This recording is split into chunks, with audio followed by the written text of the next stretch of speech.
lalam-pirenena fa tena amby folo tsy ho vita intsony raha ny fitondram-panjakana no antenainy. Fanivana gouvernemanta tsy hitondra zava-baovao ho an'ny firenena ny eo ihany no eo. Fanendrena sy fokotany marika ny fiomana ny mpitondra amin'ny alabato. Ankafaliana sy ampitiavana indray tompo kilasy sy tompo vavy ny tsodiako ny tokantranonao amin'ity ariva ny alakamisy 10 Martsa taona 2020 sy 2020 ity. Tonga sondrainao atao anatin'ny fampalalam-baovao ny fahitalavitry ny MBS koa dia manasanao ampanajana sy ampitiavana tenako anaraka izany atrafarany. Za rehefa tafiditra ao anatin'ny andavanandro ireo mpampiasa lalana sy ny olona mpivezivezy mihitsy ny arantsy ny lalam-pirenena eto amintsika. Telo andro mahery no anaovana ny lalana mampitoy Antananarivo amin'ny Fort Dauphin amin'izao fotoana izao. Avitra Sondrabe, Mateo Presi. Efa tondrana tondraka an-damosingisa ny fitarainana nataony rehetra manoloana ny aratsindalana misy eto amintsika. Isany miverimberina matetika ny lalam-pirenena faha-420 sy ny faha-310. Ireo lalam-pirenena ireo ihany koa dia isany nanaovan'ny fitondram-panjakana indrindra fa ny filohan'ny Rajoely ny amin'ny asipamboarana kanefa mbola mijaly ny mpampiasa ny lalana ankehitriny. Toa ny lalam-pirenena faha-7 mitohy any amin'ny lalam-pirenena faha-310 zao dia tena potika.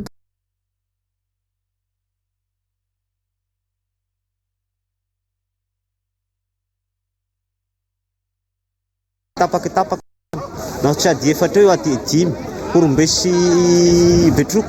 Ny lalana zany mitovy dodô le raha Madagasikara zany zao hoe tsy latsaka zany ny RN7 zay andehananay ny RN13 ny RN7 ny goudron moa dia tena ataontsika hoe 30% zany dia simba. Ny any amin'ny RN13 moa dia efa mazava ho azy any amin'ny secondaire ny rehetrarehetra dia efa tena manahirana be.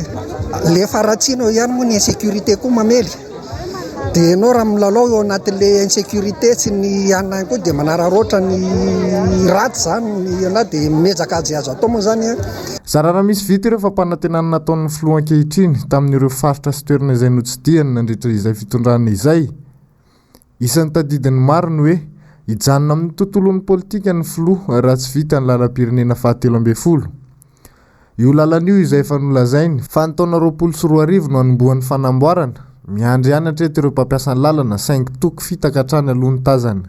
Satria mifiloza izy hoe amin'ny tamin'ny 2020 manindra tsy diso ny teny hoe ratsy atao ny RN13 dia tsy hanao politika intsony io izy io nefa hatramin'izao tamin'ny 2021 indray izy ny teny hoe ho atombokontsika amin'ity taon'ity ka ny RN13 mbola tsy natao ihany dia hoe atombokontsika amin'ny voalohan'ity taona 2022 ity ny RN13 dia tsy haiko na ho atomboka roavina amin'ny 2025 na amin'ny 2030 tsy fantako aloha fa tsisy fanamboarana RN13 zany io na ny kely aza zany antreto mbola miaratsy ohatry ny ambony sasana ary izy ao. Ny fanamboarana ny fiara mangany fotsiny amin'ny aratsindalana, ny tsy fandrimpahalemana sy ny fanafiana eny an-dalana manampitrotraka. Kobaka ambavy izay efa tsy misy vina mirehetra intsony raha ny fampanantenana nataon'ny fitondrana ho fanatsarana ny firenena. Ny fitarainam-bahoaka sy ny fahantrana lalina mianjada ny malagasy tsy misy piano intsony. Variana manao seho sy mibaradaka amin'ny tsy fahaiza-manaony amin'ny vahoaka malagasy no ataon'ny fitondram-panjakana misy ankehitriny. Nadritra ny fandalovan'ny avitra Sondrabe sy Mateo Princy teny amin'ny toeram-piantsonana fahasankarana izay hatrany dia nisy ny fifandirana teo amin'ny samy kooperativa. Raha resaka tsy fanajana amin'ny fomba fiasa moa no nitarika ny disadisa fanazavana. Nisy ny lamina napetraka nentina nanatsarana ny fomba fiasa teny anivon'ny tobim-piantsonana fahasankarana efa volana maromaro zay. Nesorina avokoa ireo mpibata entana sy mpandery eny an-toerana ialana amin'ny tsy fanajana ny mpandeha ny ariposy sy ny endrika herisetra rehetra izay nampitaraina ireo mpandeha mihitsy. Hita tokoa fa nieny ireo mpanera tsy ara-dalàna teny an-toerana taoriana nandraisana io fepetra io kanefa dia niteraka fifamaliana teo amin'ireo braon kooperativa indray izany noho ny fihetsika tsy mety fanaon'izy ireo.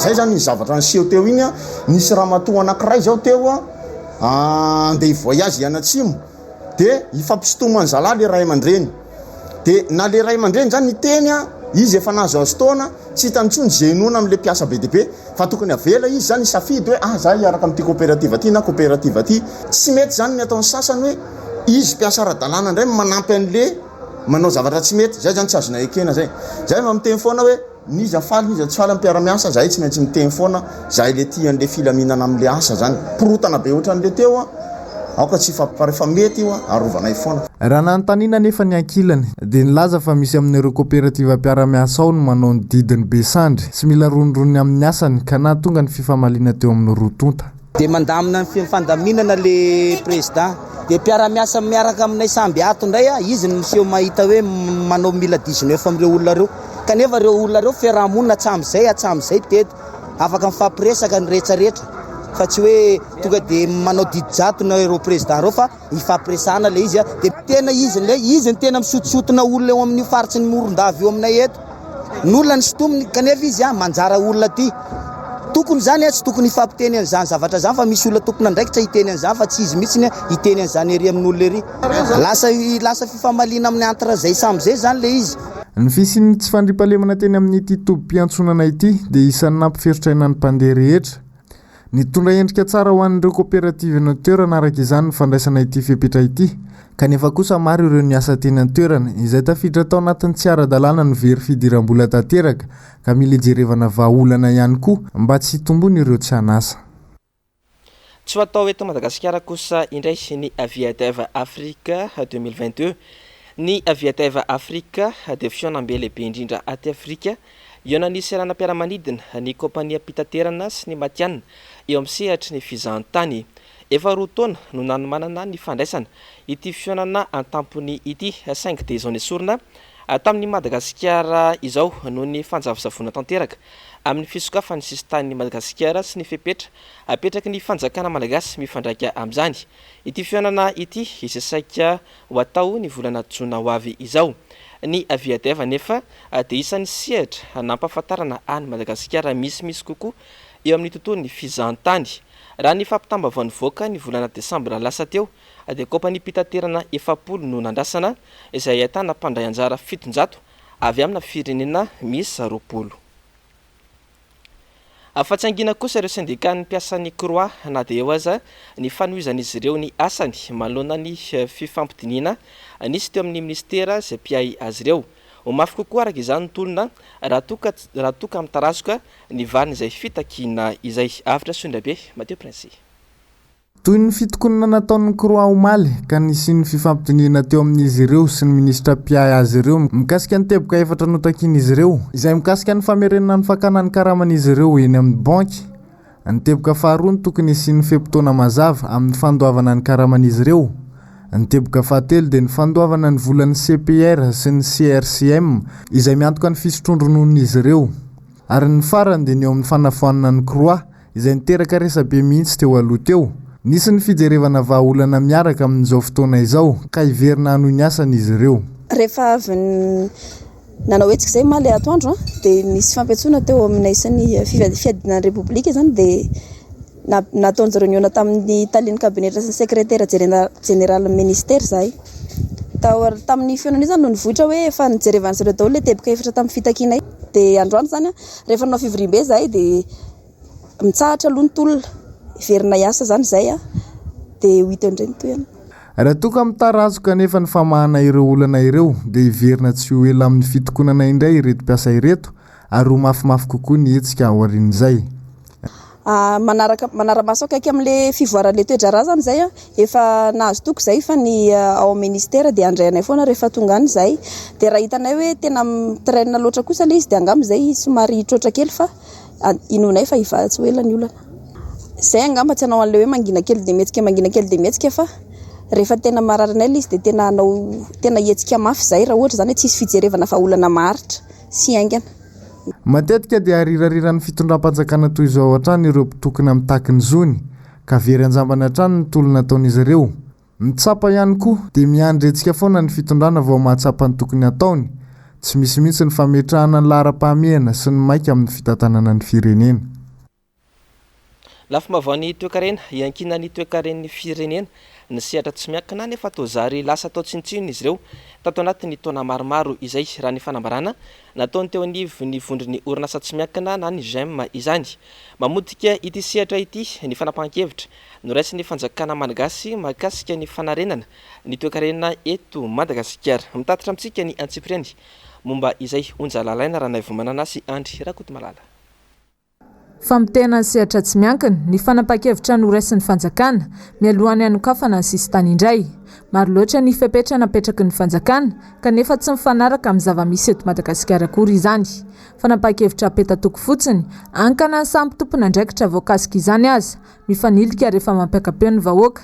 Ny hita aloha dia mbola tsy misy manerana izao tontolo izao ary tsy mbola nisy nandritry ny 80 taona izany fandrarana tsy hitondra valizy misy kodiarana izany any anaty fiaramanidina miemitratrany ny firenena vokatry ny tsy fahaiza mitantam-pitondra.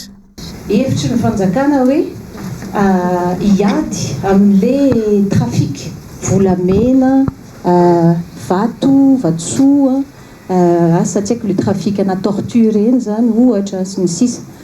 Dia niraisin'ireo prétexte io ouverture io imposena condition be da be zay na oviana na aiza ao anatin'ny tantara any aviation internationale toko manerana an'izao tontolo izao mbola tsy fahita mihitsy fa dia isika gasy moa zany manan-tsaina nametraka an'izay.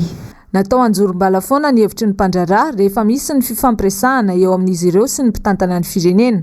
Mifanohitra amin'ny zavatra lazain'ny mpitondra foana matetika ny zavatra ataony mahakasika ny fanarenana ny toekarena eto Madagasikara.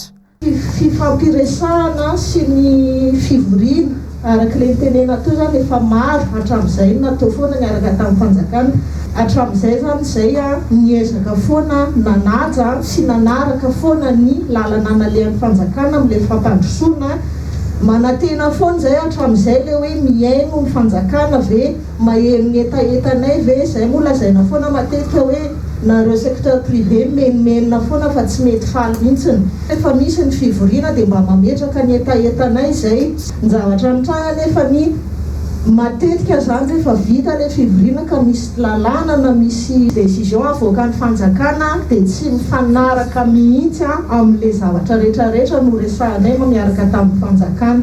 Takiany vondrony orinasa tsy miankina araka izany ny ametrahana olona mahafehy tsara ny asana minisitra eo anivon'ny ministera samihafa mifandray betsaka amin'ny tontolon'ny fandrarana.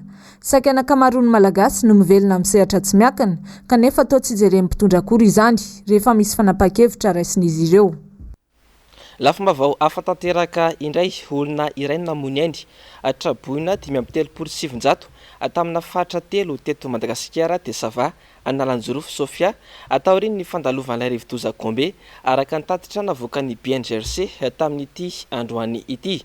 Atao Atsahabe distrikany Antsoimo no fantatra fa nisy ity namoniany ity. 27 kosa ny tokantrano no traboina ary manodidina ny 537 kosa ny olombelona. Omalariva tany amin'ny 720 kilometatra andrefana avaratry Mahajanga no nisy ny voben'ilay rivodoza Gombe. Vavaon'ny fahasalamana mbola ambany ny tany Madagasikara eo amin'ny fanaovana vaksiny.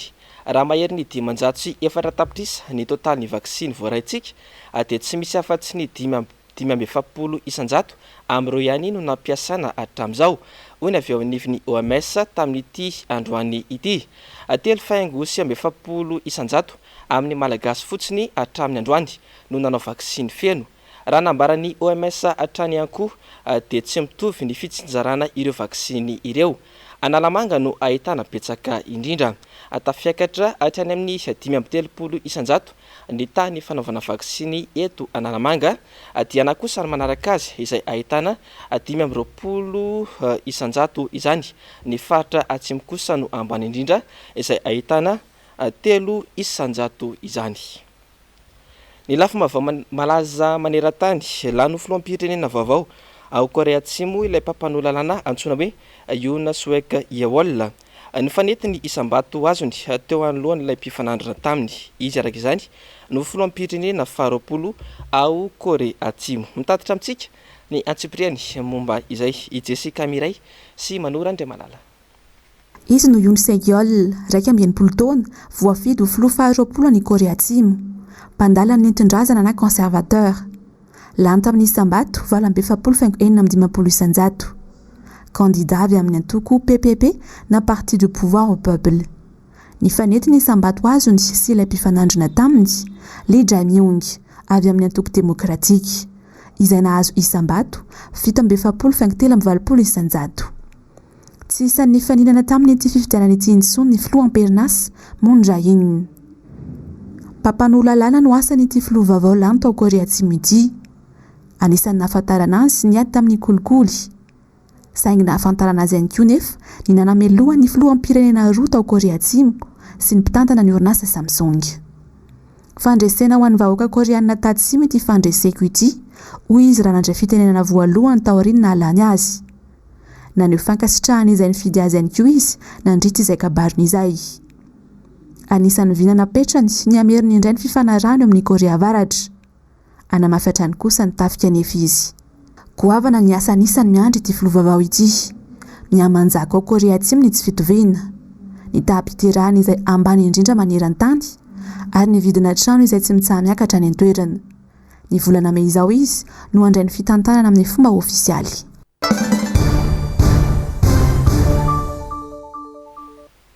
Isy ny fanaovana tombana ny gouvernemanta atoato raha ny fampitambavao navoaka ny avy eo anivon'ny fiadidinina ny Repoblika Omaly Ariva. Toy ny efa hita hatramin'izay dia tsy ampiova zavatra betsaka eto amin'ny firenena ny fanovana mpikambana ao anatin'ny gouvernemanta indray. Raha nambara ny solombavambahoaka Fetra Ralamzafimolona androany raha niresaka tamin'ny onjararaina Ranavimanana sy Andry Rakotomalala. Efa herinandro maromaro izay no nandeha niresaka mahakasika ny fanovana ireo mpikambana ao amin'ny gouvernemanta Tse Christian ary no mafisy ny fampitambavao navoaka ny avy eo anivon'ny fiadidinan'ny Repoblika izany Omaly amin'ny filazana firosona amin'ny fanaovana tombana ireo mpikambana ao amin'ny gouvernemanta. Tsy hitondra inonina amin'ny fitantanana ny firenena ny fanovana gouvernemanta akasain'ny filoham-pirenena atao atoato. Nandritra izay 3 taona nitondran'ny filoham-pirenena Andry Rajoelina izay. Efa intelo no nisy ny fanovana ireo mpikambana ao amin'ny gouvernemanta ary ity fanovana vao atao ity no fanovana faha-efatra saingy eo ihany eo. Tsy tamin'ny fianam-bahoaka akory ny anko ny fanovana gouvernemanta ataon'ny filoham-pirenena. Raha ny hita aloha dia ity gouvernemanta farany ity no nahitana skandala be indrindra. Ao ny ministra roa tsy mifankahazo ka mifampiantsy ady fotsiny. Ao ny ministra voalaza fa tsy mahay miteny gasy ka nefa mahay manompa miteny gasy. Vao tsy ela akory izay no nisy ministra voasarangotra tamina resaka kolikoly. Santionany fotsiny ireo fa raha ny zava-misy aloha nojerena dia ny fomba fitantanan'ny filoham-pirenena mihitsy no tsy mety ka nahanova gouvernemanta impiry azy izy tsy ampiova zavatra maro eo amin'ny firenena izany. Mifanojo amin'ny fanambarana izay nataony ny vondrona parlementaire tiako Madagasikara tamin'ny herinandro lasa. Ny mahagagany dia izao hoe le tsy fahamatorany le mpitondra ny fiazakazan'ireo le atao hoe pomba be fahatany an'le fitondrana ka namaly nitondra fanamariana mahakasika an'iny hoe fametrahanay eritreritra ametraka zay zany mbola tsy nametraka fa antsony nataonay fa ametraka izany hoe tsy pahapitikisana izany izahay ary asanay zany andraikitray zany adidinay. Fanoerana botolo izay ambaran'ny mpanohitra no ataon'ireo mpitondra fanjakana ireo nefa andro vitsivitsy tsy menatra akory dia io fa mieritreritra anova gouvernemanta. Ary amarininy zany fanambarana nataony ny fiadidinan'ny Repoblika zany fa tsy mandeha araka ny tokony izy ary tsy mandeha ny asan'ny gouvernemanta. Nanamafy ity solombavambahoaka ity fa tsy hiditra ao anatin'ny gouvernemanta vaovao atsangana eo ny avy amin'ny antoko mpanohitra. Izy izay nilaza fa tsy mangataka fiara-mitantana amin'izao fitondrana izao velively. Hatreto aloha dia tsy mbola nisy ary tsy nandre izany izahay fa raha misy sanatria mieritreritra hiditra amin'izany dia manala teny izy tsy atao anatin'ny atoko tiako Madagasikara amafisiko etona fa sady tsy hiditra izahay no tsy mangataka gouvernemanta firaisankina pirenena na ninona izany fa ianareo ny eo dia toizatra amin'ny farany fa mba miteny aminareo ihany izahay hoe tsy mamely ny asan'le gouvernemanta tsy mandeha araka ny tokony ho izy raha ny taratasy fampahafantarana voalohany navoaka ny avy eo anivon'ny fiadidinan'ny repoblika dia isy ny fanovana minisitra sasantsasany aorian'ny fanaovana tombana.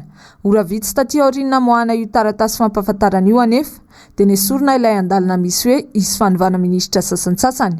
Tsy maritra amin'ny fanapahan-kevitra raisiny ity fitondrana ity, tozary lasa atao brouillon fotsiny ny fitantanana ny firenena, kanefa ny vahoaka no mizaka ny vokatra izay tsy famatoran'ny mpitondra izay. Fa tsy tokony ovaina kosa ireo mpikambana anatin'ny governemanta satria dia milaza hatrany ny filoham-pirenena sy ny mpitondra fanjakana afa mandroso be i Madagasikara amin'izao fotoana izao.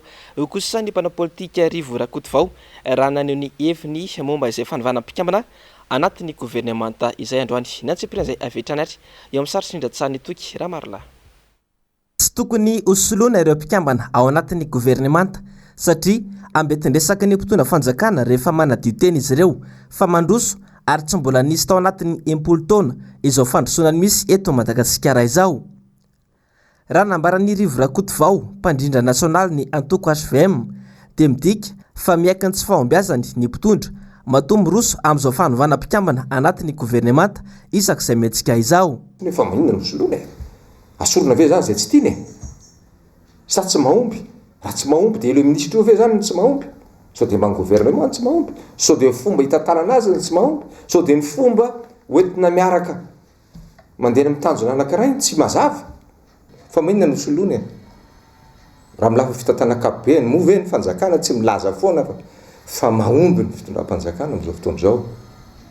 Zay mahatonga ny miteny hoe toatra ny miaina amin'ny planeta anankiroa tsy mitovy fa raha tena manana fanetretena eo amin'ilony zavatra mitranga za zany efa raha za manokana efa leo mihaino an'le olona toko amin'ny teny frantsay hoe se justifier ka zao neny natonga an'io hoe zao ny natonga tapaka ny jiro io nisy nanapokany dekaleka aiza zao le izy tady fona zany hoe tsy zahay io fa ry zareo ny tany aloha io tsy tia fireneny tsy tia zao fa mandeha tsara ny fiainam-pirenena efa raha mahita raha malaza zay mahatonga ana miteny efa maninona ny soloana ekipa mandresy ve ho soloana satria tsy eken'le fitondram-panjakana ilay tondro refo sosialy misy eto hoe io mahazo atsika mikororosy miazakazaka makany amin'ny fahantranotsika tsy eken'ny fitondram-panjakana ne zany inona ny tondro refo afahana milaza fa tsy mahomby le misitra anankiray ny skandale moa dia alao vao mehezan'ny olera miarabe iny fitondra fanjakana ianao mila fitondratena zany koa tokony mba jereny lehibe zany.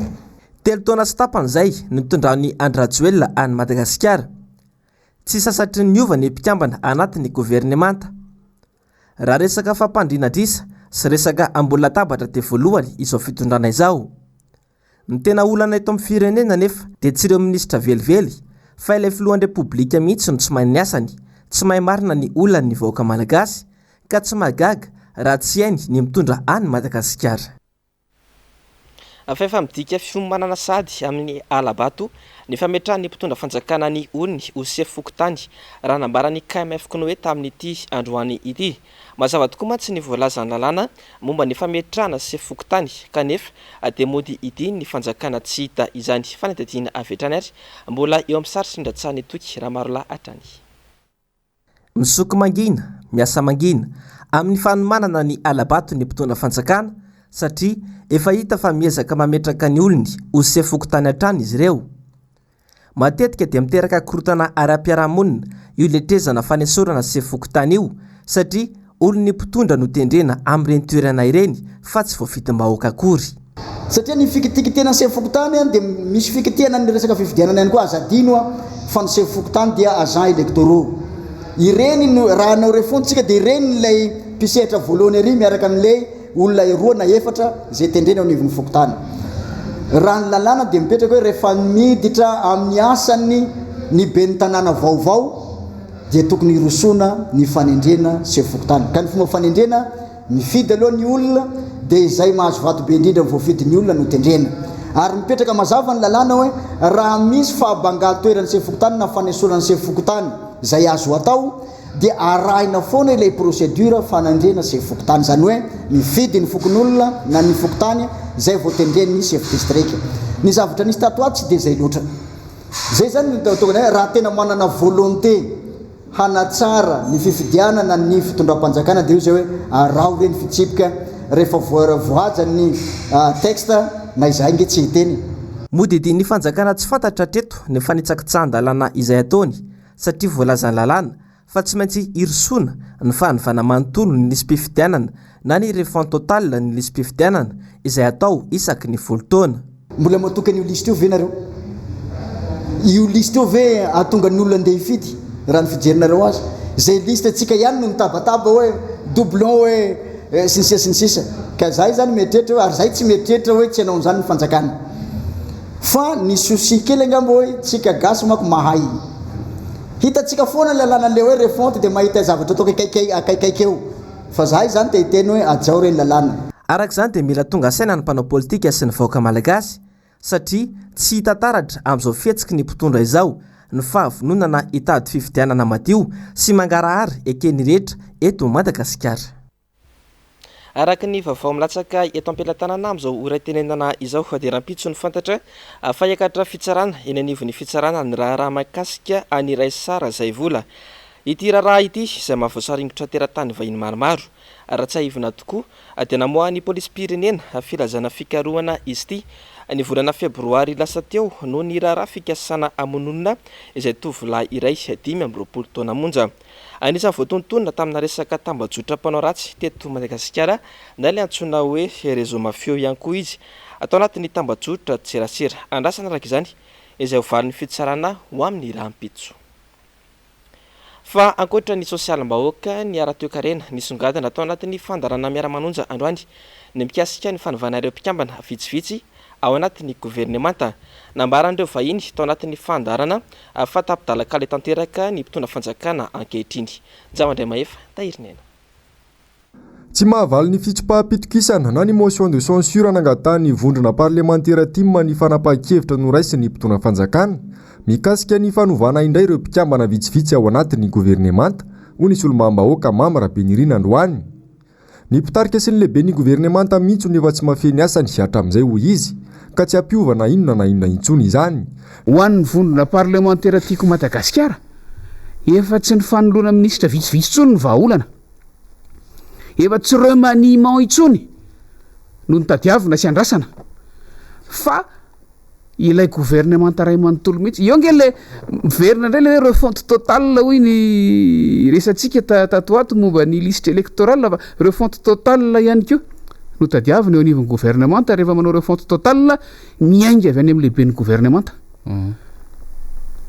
makany ampikambana amin'ny gouvernemanta tsirairay avy toy ny fary ny zava-misy ankehitriny lohany matsatso ary hatrany amin'ny lohany ka hatrany amin'ny fotony no eritreretinay hoe mila soloana raha tiana mbola anana chance kely ny fitondram-panjakana anitsiny diany atao anatin'ity heritaona sy tapalatsaka kely farany zay ahafaha manatanteraka ny asanyity zavatra tsy vita ohatry tsy vita tsony resaka ny ambiny fa mpandrinda-drisa ny ambiny ary anisan'ny antony tenenantsika tao anatin'ilay fanasana fiantsona ny solombavambahoaka anao motion de censure ny hoe mbola lanin'andro amin'ny fampanantenana bokaty ny vahoaka malagasy. Ankoatra izay nanamafy nisy olo-mamba-hoaka Mama Rabenirina fa efa mifandinika amin'ny fikaonando nasionaly na ny concertation nationale alohan'ny irisona amin'ny fifidianana avokoa ny akamaroan'ireo mpanao politika ny antoko politika ary ny firaisamonim-pirenena amin'izao fotoana izao. Iraisana ny tanjona dia ny mba hisia ny fifidianana mangarahara sy ekeny rehetra. Ny tanjona dia ny anararotantsika ny vanim-potoana afahantsika mitondra fanitsiana eo amin'ny andian-dalàna mahakasika ny fifidianana za tsy miteny hoe code électoral fotsiny fa ny lalàna rehetrarehetra na lalàna fehizoro na lalàna tsotro io na didim-panjakana io na inona izay mahakasika ny fifidianana ka mila ampanarahana ny toetrandro mila ahitsy mila atao mba hatratrarantsika mila hovaina mba hatratrarana n'lay tanjona hoe fifidianana tena madio ary lalàna tsy miteraka fitanilana eo amin'ny fikarakarana fifidianana zay ny tanjona ty fifidianana tanterahana anatin'ny mangarahara rehefa avy eo fandarana Global News avy hatrany no arainao aorin'izao fampahalalam-baovao izao aorin'izay kosa ny fandarana ahona marina ary aorin'izay fandarana anankiroa izay no anarainao ny horonan-tsary indray miseho mitondra ny lohateny hoe abov sadaos ny sampana famparalana vaovao dia misotranao nanaraka ny vaovao atrafarany ary mame fotoananao ho amin'ny raha mipitso amin'ny fitora sy sasany indray venao matompoko